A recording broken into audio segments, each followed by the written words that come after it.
तो कैसे हैं आप लोग? उम्मीद करते हैं अच्छे होंगे। आज हम लोग पढ़ेंगे बीजगणितीय व्यंजक, क्योंकि यार पिछले चैप्टर में हम लोग ने बीजगणित की मूल अवधारणा यानी बेसिक कॉन्सेप्ट ऑफ अलजेब्रा सीख लिया था। हमने वहां पर क्या किया था कि वो हम अक्षर संख्याओं का प्रयोग करते हैं, फिर हम लोगों ने अक्षर संख्याओं को जोड़ा था, घटाया था, गुणा किया था और भाग किया था। हमने देखा था कि किस तरीके से चर अचर को जोड़ेंगे, घटाएंगे, गुणा करेंगे और भाग करेंगे तो रिजल्ट क्या मिलेगा। तो हम लोग उसकी घात भी सीखी थी, फिर बाद में हम लोगों ने चर और अचर क्या होता है ये भी सीखा था। तो अब हम लोग उस चैप्टर को वहीं हमने अंत कर दिया था। तो आज हम लोग का नया चैप्टर है बीजगणित व्यंजक, जिसको इंग्लिश में अलजेब्रिक एक्सप्रेशन भी कहते हैं।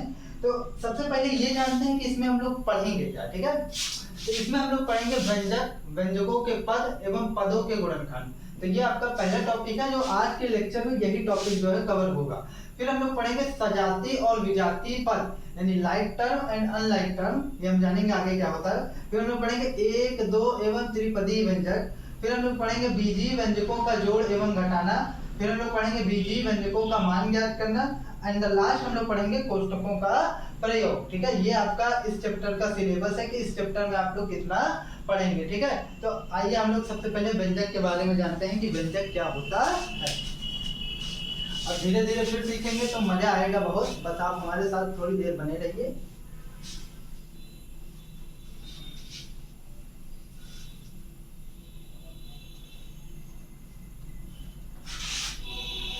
तो चलिए समझते हैं। व्यंजक की अगर बात की जाए, जिसको इंग्लिश में एक्सप्रेशन भी कहते हैं, तो आप एक चीज समझिए। थोड़ा सा हम कुछ एग्जांपल के थ्रू इसको समझते हैं। एग्जांपल के थ्रू समझने में चीजें आसान हो जाती हैं। मान लेते हैं हमारे पास एक छड़ है, स्टिक है,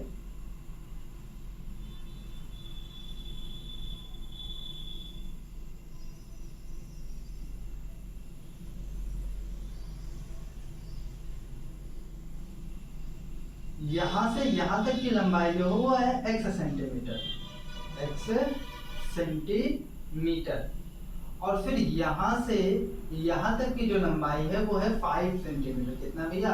5 सेंटीमीटर, ठीक है। तो छड़ की अगर आपसे पूछा जाए छड़ की कुल लंबाई, छड़ की कुल लंबाई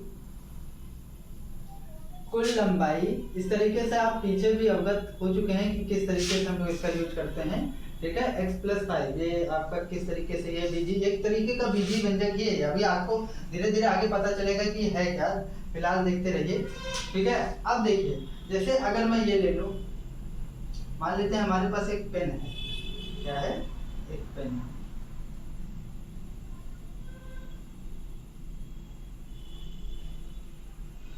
मेरी ड्राइंग थोड़ा खराब है तो थोड़ा एडजस्ट कीजिएगा। इस पूरे पेन की जो लंबाई है वो x सेंटीमीटर है। कितनी है भैया? x सेंटीमीटर है। और जो इस पेन के ऊपर, जैसे ये आपका है, अगर इस पूरे की लंबाई अगर बात की जाए तो कितनी है? x सेंटीमीटर, मतलब हमको ज्ञात नहीं है। लेकिन अगर इस पेन से इस कैप को रिमूव कर दिया जाए तो इसकी लंबाई जो हमको पता है 5 सेंटीमीटर। कितनी है? 5 सेंटीमीटर। तो इसकी लंबाई जो है आपका वो है 5 सेंटीमीटर। कितना है? 5 सेंटीमीटर। तो इस कैप की लंबाई क्या होगी, ठीक है।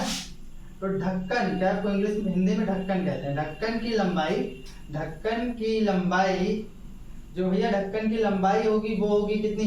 टोटल भैया x है। अगर टोटल लंबाई x है तो उसमें से हम ये वाला पार्ट को अगर हटा दें, सोचिए जरा, समझिए।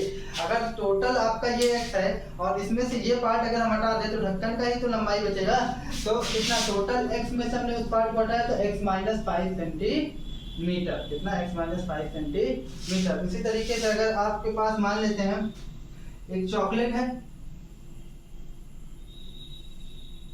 उस चॉकलेट के 4 बराबर भाग हैं। कितने बराबर भाग हैं? 4 बराबर भाग हैं। पूरी चॉकलेट की लंबाई x सेंटीमीटर है, x सेंटीमीटर। तो एक भाग की लंबाई क्या होगी? एक भाग की लंबाई, तो एक भाग की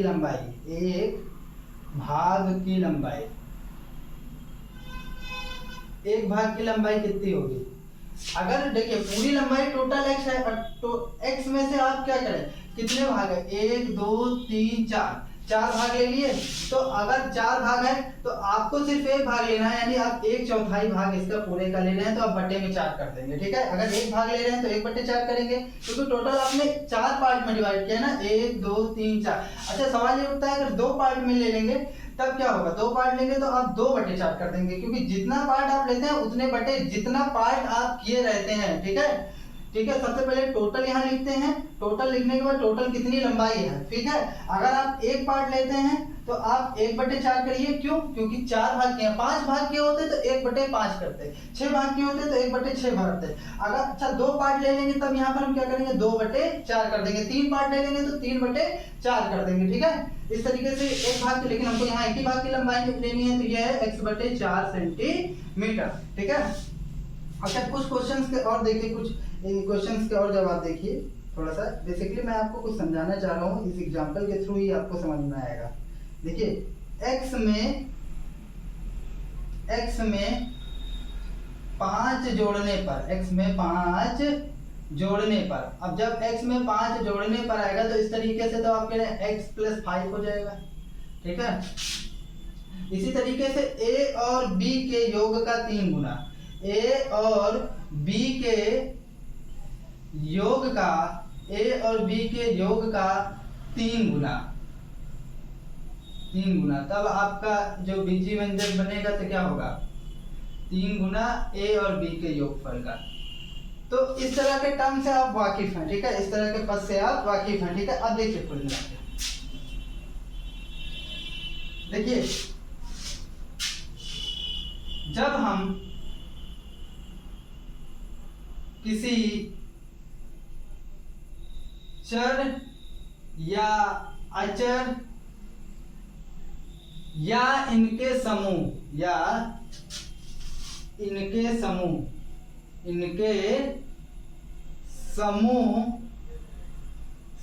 को मौलिक गणितीय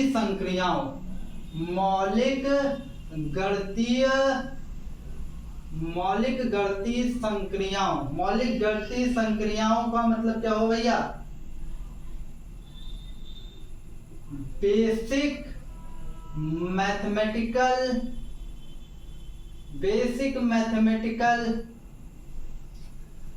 ऑपरेशन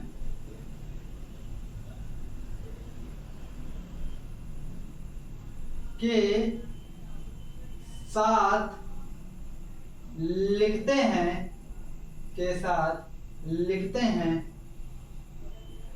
तो वह व्यंजक कहलाता है। क्या कहलाता है, व्यंजक कहलाता है। जरा समझिए थोड़ा सा, जब आप केवल एक चर ले लें या केवल एक अचर ले लें, ठीक है, अब चर ले लें चाहे अचर ले लें, या दोनों का साथ में भी ले सकते हैं, जो हो सकता है 2x 3x 4x इस टाइप में भी ले सकते हैं। तो इनको आप क्या करें कि मौलिक गणितीय संक्रिया, मतलब आपका जो बेसिक मैथमेटिकल ऑपरेशन है, क्या है, जोड़ घटाना गुणा भाग के रूप में लिख देते हैं, तो वही क्या कहलाता है, व्यंजक। तो यहाँ पर जो भी हम लोगों ने किया है, देखिए चर अचर को जोड़ घटाना गुणा भाग के रूप में ही तो लिखा है। तो इस तरीके से ये आपका क्या हो गया, ये आपका क्या हो गया, एक तरीके का व्यंजक हो गया। या तो आप सीधे सीधे, अगर इतना आपको टफ परिभाषा नहीं याद करना, बस सीधे से एक चीज जानिए, जब आप किसी चर या अचर या इनके समूह को जोड़ते हैं, घटाते हैं, गुणा करते हैं और भाग करते हैं, तो उससे जिसका निर्माण होता है वो व्यंजक कहलाता है। क्या कहलाता है, व्यंजक कहलाता है। बस कुछ नहीं करना है, जब 2 या 2 से अधिक चर या अचर या इनके साथ लेकर इनको जोड़े, घटाएं, गुणा करें, भाग करें, तो उससे जिस चीज का निर्माण होगा वो व्यंजक कहलाएगा। आई होप सीखेंगे कि व्यंजक के पद क्या होते हैं। हम लोगों ने व्यंजक सीख लिया, तो व्यंजक के पद हम लोग जानते हैं क्या होता है। ठीक है, पहले जानते हैं कि व्यंजक के पद की परिभाषा क्या है। किसी चर या अचर या इनके गुणनफल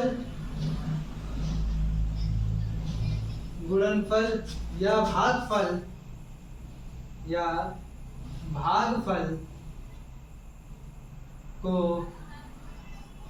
व्यंजक का पद कहते हैं। व्यंजक का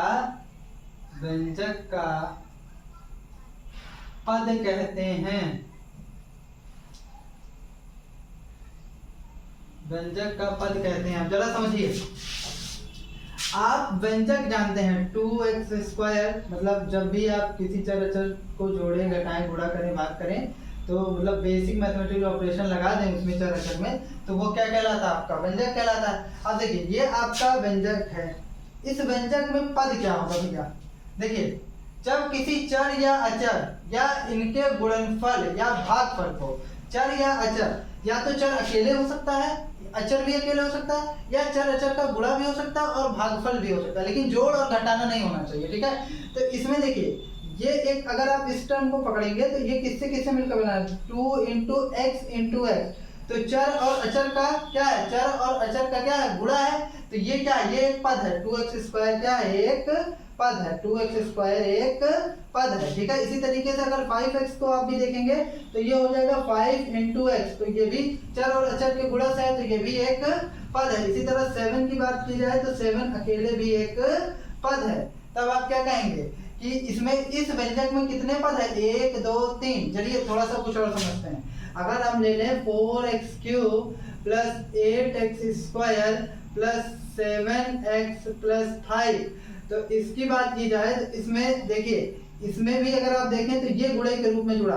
आप जोड़ और घटाने को नहीं ले सकते। जैसे मान लेते हैं अगर यहाँ पर माइनस होता तो जोड़ और घटाना आप छोड़ देंगे, तो ये पूरा जोड़ घटाना क्या करेगा? ये आपके बीजीय व्यंजक का निर्माण करेगा, गुणा भाग सब मिलकर। लेकिन सिर्फ गुणे और भागफल के रूप में, और या तो चर अकेले हो या अचर अकेले हो, तब आप उसको क्या कहेंगे? पद कहेंगे। तो आप देखिए यहाँ पर गुणे के रूप में जुड़ा है 4x × x। इसी तरीके से अगर आप इसको देखें तो 8 × x, ठीक है। इसी तरीके से आप इसको देखें तो 7 × x हो जाएगा। इसी तरीके से आप इसको देखें तो ये 5 हो जाएगा, ठीक है। व्यंजक में कितने पद हैं? इस बीसी व्यंजक में 1 2 3 4 पद हैं, ठीक है।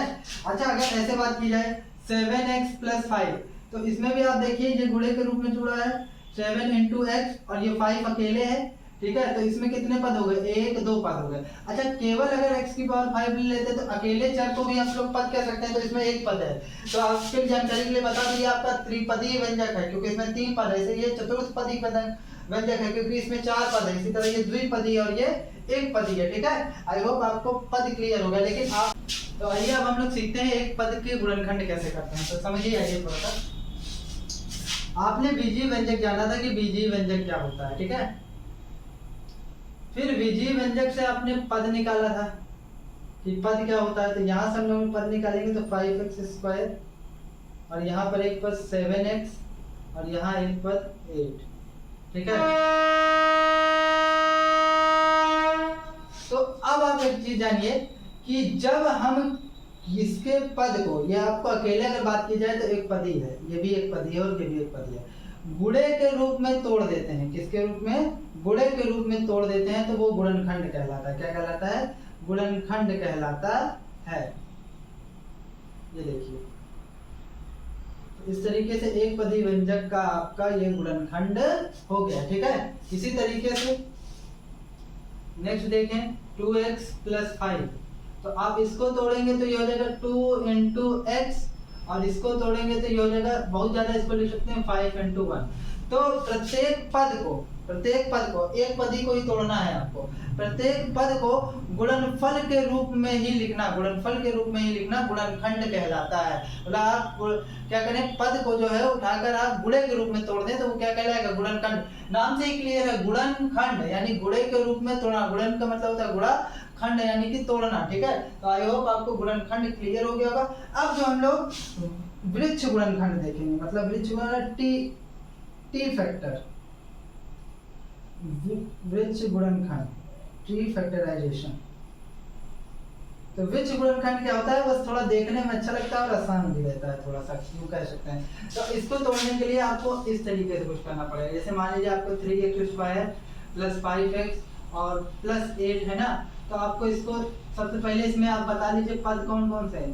इसमें पद है 3x², 5x और 8। आपको इसको वृक्ष गुणनखंड में तोड़ना है, तो आप इस तरीके से, जैसे वृक्ष में डालियां नहीं निकली होती तो इसमें भी हम लोग इस तरीके से डालियां निकाल देंगे। तो ये हो जाएगा 3x और x। इसी तरह इसमें भी हम लोग डाली निकाल देंगे 5 और x। इसी तरीके से इसमें भी हम लोग 3 डाली निकाल देंगे। 8 को लिख सकते हैं 2 2 2। तो इस तरीके से आपका जो है एक पद का गुणनखंड भी समाप्त होता है। ठीक है, तो लास्ट एक टॉपिक समझते हैं, पद का गुणांक। ठीक है, पद का गुणांक।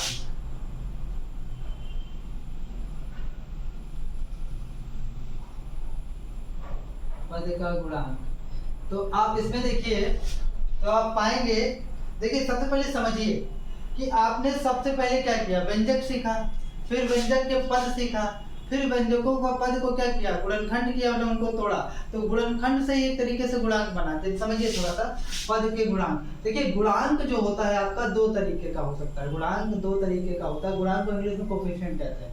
गुणांक या तो संख्यात्मक हो सकता है, यानी न्यूमेरिकल हो सकता है, संख्यात्मक हो सकता है, या तो बीजीय हो सकता है, या तो क्या हो सकता है, बीजीय हो सकता है। ठीक है, तो या तो गुणांक संख्यात्मक या न्यूमेरिकल कोफिशिएंट हो सकता है, जिसको शॉर्ट में सीधे कोफिशिएंट भी कह सकते हैं, और दूसरा होता है बीजीय गुणांक, जिसको हम लोग अलजेब्रिक कोफिशिएंट भी कहते हैं। तो इस तरीके से आप देखिए, तो आप पाएंगे इसमें जैसे 2x² + 5x और 7 में देखें तो आपसे ये पूछेगा कि इसमें आप सबसे पहले इसमें पद निकाल लीजिए। तो पद क्या है, 2x² और इसमें एक पद है 5x और इसमें है एक 7।